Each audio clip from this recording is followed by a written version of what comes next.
Good evening and welcome back to Sports Talk ATL. I am Chase Earl, joined by Alex Lord. Now there's some tangible evidence to the whole Belichick to the Falcons rumors. He has been interviewed by the Falcons. I think that's the only interview, at least to our knowledge, that has actually been conducted. Which, first of all, I want to talk about just the interview process with Belichick. What's that like? He's like, well, what does he come in and say? Obviously, he has to say some stuff about his plan for how he wants to go about things with the Falcons. But he's also like, hey, I'm Bill Belichick. Like, you know what you're getting. I'm one of the greatest defensive minds of all time. I think really the main points of that entire interview process have to basically be like, hey, personnel decisions, that's obviously going to be a big talking point. And from the Falcons perspective, the direction we go in quarterback. I mean, is there really anything else that he has to say? And maybe the Rich McKay thing that we talked about yesterday, like, is he still going to be around in Arthur Blank's ear if he takes this job?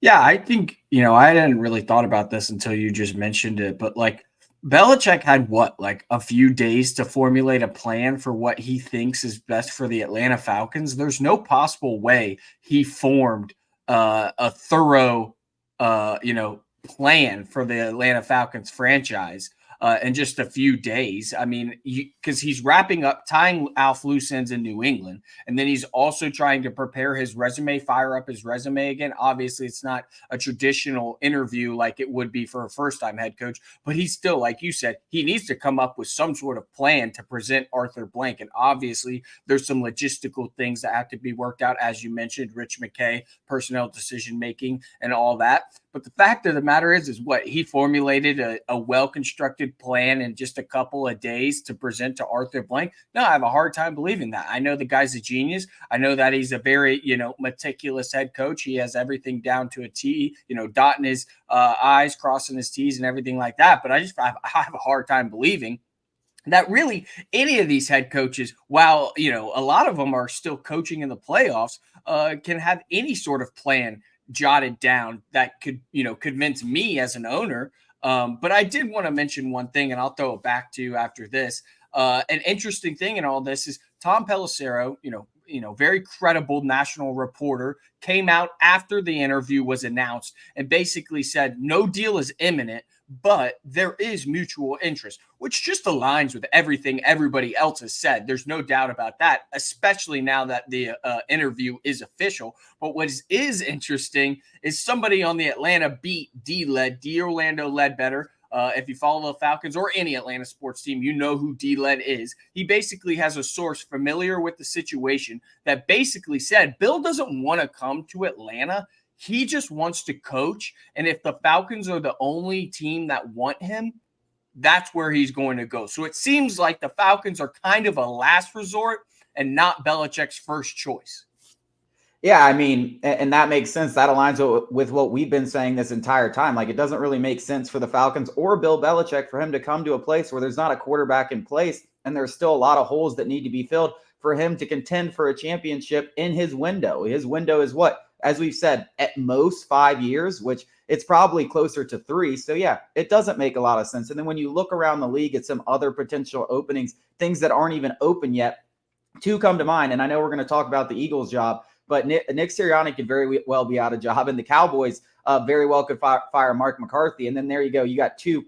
Those make a lot more sense for Bill Belichick to me. Like, if you were going to say, name a team off cuff that would succeed with Bill Belichick over these next 3 years and have a good landing spot for him, the first one that comes to mind is the Philadelphia Eagles. And if they do fire Sirianni, which looks like a very possible thing, I think that's a great landing spot for him. You could say the same thing about the Dallas Cowboys with Dak Prescott and the talent that they have on both sides of the ball, particularly defensively. I mean, we saw what Dan Quinn was able to do. I don't think there's anybody that's saying Belichick couldn't even squeeze even more out of that talented Cowboys defense. So those make a lot more sense. I mean, I don't know if they're going to have interest, but if I'm the Cowboys and if I'm the Eagles, I would have a lot more interest in Bill Belichick than I would if Atlanta. Like, those matches just make a lot more sense from both sides. Yeah, I mean, it doesn't make sense at all other than the fact that Arthur Blank is enamored with the aura of Bill Belichick, the guy that, helped orchestrate a 25-point comeback in the Super Bowl, largest comeback in Super Bowl history. Blank had a first row seat at that, and now he's going to be the guy to bring him to Atlanta. It's a bit ironic, and it's kind of like it's laughable that you, as an owner, you're going to go do that, where this guy is in the twilight years of his career, and I see a ton of people defending the Falcons going after Bill Belichick because of his past accomplishments.